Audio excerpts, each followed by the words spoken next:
the final day of the negotiations. This is really the 0 hour when governments have to decide what they're going to do, whether they're going to take the steps necessary to put us on course to solving the problem of climate change, or whether they're going to punt it to next year, hold back, have very little progress.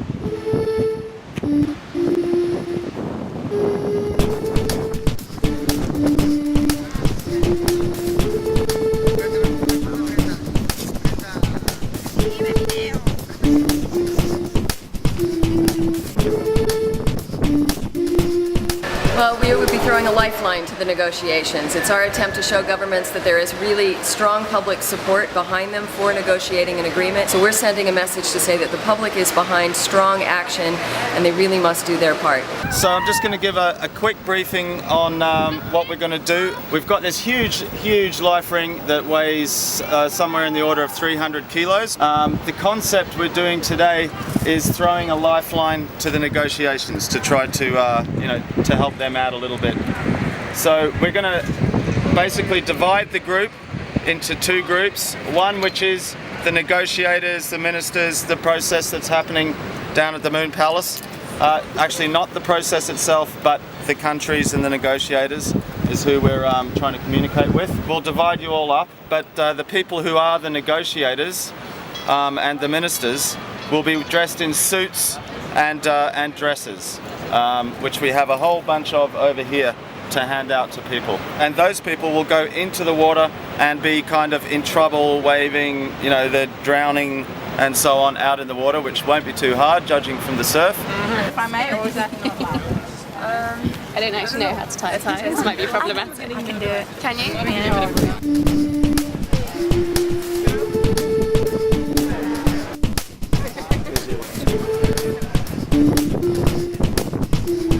And then the rest of the people will be civil society and us, basically, representing ourselves.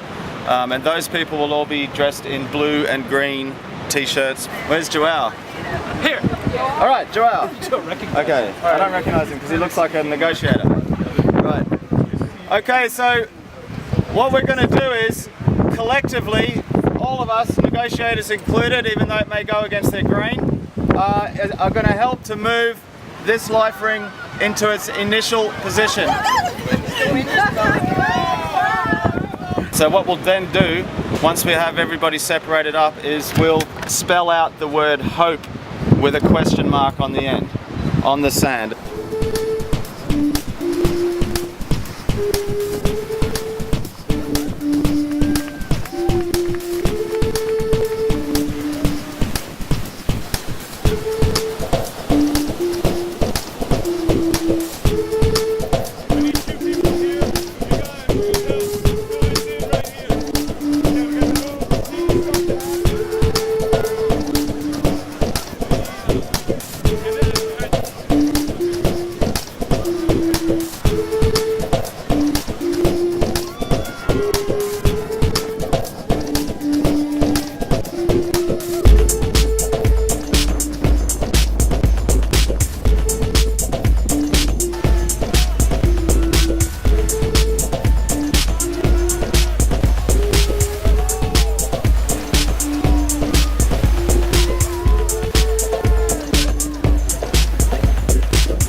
Governments are so locked into this bubble of negotiations, and so many organizations have been doing amazing work, releasing reports showing how we could solve the problem, also what's at stake, new information about science. But of course it's a question whether the negotiators are actually listening.